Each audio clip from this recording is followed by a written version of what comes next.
여러분, 평온해야 할 이 밤, 방 안의 불을 모두 끄고 침대에 누워 무엇을 하고 계십니까? 하루의 고단함을 달래기 위해 혹은 그저 찾아오는 수말을 기다리며 무심코 켜본 스마트폰의 푸른 불빛이 오늘따라 유독 시리게 느껴지지는 않으신가요? 우리는 그저 타인과 연결되고 싶다는 얕은 호기심으로 소셜미디어라는 거대한 전시장에 발을 들여놓습니다.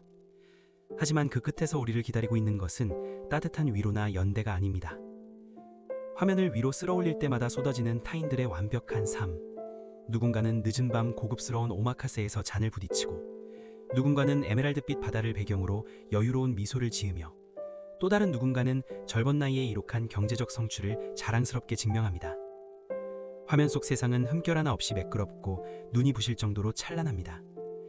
하지만 그 화려한 빛의 잔상이 망막에 맺힌 채로 스마트폰의 검은 화면이 꺼지는 순간 우리는 무엇을 마주하게 됩니까? 화면에 비친 화장기 없는 푸석한 얼굴, 아무렇게나 벗어던진 옷가지가 널브러진 좁고 고요한 방, 내일 아침이면 다시 무거운 몸을 이끌고 출근해야 하는 팍팍한 현실. 그 극명한 대비 속에서 우리는 문득 심연으로 추락하는 듯한 끔찍한 감각을 경험합니다. 도대체 내 인생은 왜 이리 보잘것없을까? 나만 빼고 다들 앞서가는데 나는 도대체 이 나이 먹도록 무엇을 한 걸까? 오늘 사유의 숲에서는 당신의 밤을 갉아먹는 이 기이한 자기 혐오와 우울감의 근원을 파헤쳐보려 합니다. 미리 말씀드리자면 당신의 인생이 결코 쓰레기이거나 실패작이라서 이런 고통을 겪는 것이 아닙니다. 당신의 뇌와 심리가 현대 자본주의와 기술이 만들어낸 가장 정교하고 폭력적인 환상에 완벽하게 속아 넘어가고 있을 뿐입니다. 우리가 소셜미디어에서 느끼는 박탈감을 이해하기 위해서는 먼저 프랑스의 철학자 장 보드리아르가 주창한 시뮬라크르라는 개념을 마주해야 합니다. 보드리아르는 현대사회가 원본이 존재하지 않는 가짜, 즉 복제물이 현실을 대체해버린 초현실, 하이퍼리얼리티의 세계라고 진단했습니다. SNS 피드에 끝없이 나열된 타인의 일상은 결코 그들의 진짜 삶이 아닙니다. 그것은 수백 장의 셔터를 누른 끝에 간신히 건져낸 단 한 장의 기적, 철저하게 계산된 조명과 구도, 그리고 보정 어플리케이션의 필터를 거쳐 빚어낸 가공의 이미지입니다. 우리는 그것을 그들의 일상이라고 믿지만 사실 그것은 현실 어디에도 존재하지 않는 정제된 하이라이트 씬일 뿐입니다. 반면 여러분이 실시간으로 감각하고 겪어내는 여러분 자신의 삶은 어떠합니까? 땀냄새, 지루함, 실수, 상사에게 들은 핀잔, 통장 잔고의 압박, 그리고 때로는 누구에게도 들키고 싶지 않은 찌질한 NG컷까지 모두 포함된 롱테이크 무편집본입니다. 타인이 정교하게 연출해낸 1초짜리 하이라이트 트레일러와 당신이 짊어지고 있는 24시간짜리 지루한 다큐멘터리를 같은 선상에 놓고 비교하는 것. 이것이 얼마나 불공평하고 폭력적인 잣대입니까? 당신은 지금 현실에 존재하는 누군가를 질투하는 것이 아니라 알고리즘과 픽셀이 만들어낸 존재하지 않는 유령을 부러워하며 스스로를 찌르고 있는 것입니다. 그렇다면 우리는 왜 이것이 가짜이거나 과장된 이미지라는 것을 머리로는 알면서도 가슴으로는 그토록 뼈저린 타격감을 입는 것일까요? 이는 여러분의 자존감이 선천적으로 나약해서가 아닙니다. 인류가 수백만 년 동안 진화시켜온 뇌의 하드웨어 자체가 스마트폰이라는 21세기의 괴물을 감당하도록 설계되지 않았기 때문입니다. 진화심리학자들에 따르면 우리 호모사피엔스의 뇌는 아프리카 사바나 초원에서 수렵 채집 생활을 하던 시절에 최적화되어 있습니다. 영국의 인류학자 로빈 던바는 인간이 인지적으로 안정된 사회적 관계를 맺을 수 있는 최대 한계치를 약 150명이라고 규정했습니다. 이를 던바의 수라고 부릅니다. 원시 시대의 인간이 느끼는 비교와 경쟁의 대상은 고작해야 내 텐트 옆에 사는 철수나 강 건너에 사는 영희 정도였습니다. 철수보다 매머드 고기를 조금 더 많이 가져오고 영희보다 열매를 조금 더 잘 채집하면 나의 생존 가치와 사회적 지위는 충분히 증명되었습니다. 하지만 우리의 손이 쥐어진 손바닥만한 화면은 이 150명이라는 안전한 울타리를 무참히 박살내버렸습니다. 우리의 뇌는 이제 동네 친구가 아니라 전 세계에서 가장 아름다운 외모를 가진 모델, 가장 천재적인 두뇌를 가진 사업가, 금수저를 물고 태어난 재벌 3세 등 인류 상위 0.001%의 포식자들과 매일 24시간 내내 강제로 대면해야 합니다. 원시시대의 뇌에게 무리 내에서의 지위 하락은 곧 무리로부터의 추방과 죽음을 의미했습니다. 따라서 스마트폰을 통해 압도적으로 우월한 타인들을 목격할 때마다 당신의 뇌의 가장 깊은 곳에 있는 편도체는 극심한 공포와 경보를 울려댑니다. 너는 지금 도태되고 있다. 너의 생존 가치는 바닥이다. 라고 말이죠. 당신이 인스타를 보며 느끼는 우울감은 단순한 감정적 사치가 아니라 뇌가 느끼는 실존적 생존의 위협인 것입니다. 여기에 불을 지피는 것은 심리학자 레온 페스팅거가 말한 사회 비교 이론입니다. 인간은 자신의 객관적인 위치를 파악하기 위해 끊임없이 타인과 자신을 저울질하는 본능을 가지고 있습니다. 특히 자신보다 더 나은 상태에 있는 사람과 비교하는 상향 비교는 본래 스스로를 발전시키고 동기를 부여하기 위한 건강한 진화적 기제였습니다. 문제는 이 본능이 실리콘밸리의 천재들이 설계한 알고리즘과 만났을 때 발생합니다. 알고리즘은 당신의 성장이나 행복 따위에는 관심이 없습니다. 그들의 유일한 목적은 당신의 시선을 1초라도 더 화면에 가두어 광고 수익을 창출하는 것뿐입니다. 이를 위해 그들은 당신의 가장 취약한 본능, 즉 상향 비교의 욕구를 자극합니다.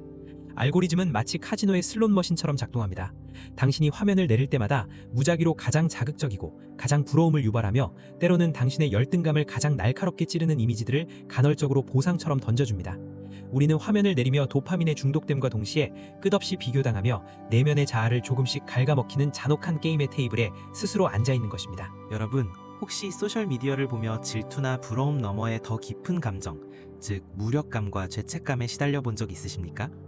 제독 철학자 한병철은 그에 져서 피로사회에서 현대사회를 성과사회로 규정하며 우리를 억압하는 것은 타인의 강요가 아니라 기묘하게도 긍정성이라고 통찰했습니다. 과거의 사회가 너는 이것을 해야만 한다, should라는 규율로 인간을 통제했다면 현대 소셜미디어와 자본주의 사회는 끊임없이 너도 할 수 있다, can이라고 속삭입니다. 너도 노력만 하면 저 사람처럼 젊은 나이에 파이어족이 될 수 있어. 너도 관리만 잘하면 저렇게 완벽한 몸매를 가질 수 있어. 너도 아침 6시에 일어나 갓생을 살면 성공할 수 있어. 이 끝없는 긍정의 메시지는 얼핏 달콤한 응원처럼 들리지만 실상은 가장 잔혹한 폭력입니다. 무한한 가능성이 열려있다는 이 지독한 긍정성 앞에서는 실패의 원인이 온전히 나의 게으름과 나의 무능력으로 귀결되기 때문입니다. 타인의 화려한 피드를 보며 우리가 느끼는 고통의 본질은 저 사람은 가졌는데 나는 없네가 아닙니다. 누구나 저렇게 살 수 있다는데 나는 도대체 얼마나 나태하고 형편없는 인간이기에 이 모양 이 꼴인가 라는 자기 착취와 혐오입니다. 우리는 남의 성공을 보며 내 살을 깎아먹는 가해자인 동시에 그 칼날에 찔려 피 흘리는 피해자가 되어버렸습니다. 스스로를 채찍질하며 우울증이라는 심연으로 침잠하게 만드는 이 현상, 이것이 바로 소셜미디어가 뿜어내는 긍정성의 폭력입니다. 이러한 악순환 속에서 우리는 무의식적으로 가장 뼈아픈 실수를 저지릅니다. 바로 나의 존재 가치를 증명하는 일을 타인의 좋아요와 조회수 그리고 팔로워 수라는 외부의 지표에 외주를 줘버리는 것입니다. 맛있는 음식을 먹어도 아름다운 풍경을 보아도 심지어 사랑하는 사람과 눈을 맞추고 있는 그 경이로운 순간에도 우리는 그것을 온전히 음미하지 못합니다. 카메라 렌즈를 들이밀고 완벽한 구도를 잡기 위해 애쓰며 이것이 온라인이라는 거대한 전시장에서 타인에게 어떻게 평가받을지를 먼저 계산합니다. 타인의 시선이라는 필터를 거치지 않은 나의 일상은 왠지 가치가 없는 것처럼, 심지어 존재하지 않는 것처럼 느껴집니다. 나의 고유한 서사와 감정이 타인의 인정이라는 화폐로 환산되어야만 의미를 가지는 삶. 주체적으로 살아가야 할 내 인생의 조종들을 낯선 타인들의 엄지손가락 끝에 쥐어준 채 살아가는 이 비극적인 상태가 과연 살아있다고 말할 수 있는 것일까요? 이제 이 가학적이고 폭력적인 전시장에서 스스로 걸어나와야 할 때입니다. 알고리즘이 던져주는 화려한 시뮬라클의 늪에서 허우적대는 것을 멈추고 투박하지만 진실된 당신의 현실이라는 단단한 땅에 두 발을 디뎌야 합니다. 세상 모든 사람에게는 각자의 고유한 시차가 존재합니다. 누군가는 20대에 화려하게 만개하여 세상을 다 가진 듯 보이지만 일찍 시들어버릴 수도 있고, 누군가는 오랜 시간 차가운 흙바닥 밑에서 침묵하다가 40대 혹은 50대가 되어서야 누구보다 거대하고 깊은 뿌리를 내리며 자신만의 꽃을 피워냅니다. 뉴욕의 시간과 서울의 시간이 다르듯 당신의 시간은 타인의 시간과 다르게 흐릅니다. 화면 속 타인의 영광스러운 하이라이트에 당신의 시계를 억지로 맞춰 돌리며 스스로를 뒤처진 자로 만들지 마십시오. 오늘 밤 당신의 시야를 가리는 그 차가운 푸른 빛을 꺼버리시길 바랍니다. 그리고 조용히 눈을 감고 당신의 내면에서 뛰고 있는 박동에 귀를 기울여 보십시오. 남들에게 전시하기엔 조금 초라할지 몰라도 아침에 눈을 떠 묵묵히 하루의 무게를 견뎌내고 이 밤을 맞이한 당신의 삶은 그 자체로 숭고하고 위대합니다. 당신은 결코 타인과 비교당하기 위해 태어난 존재가 아닙니다.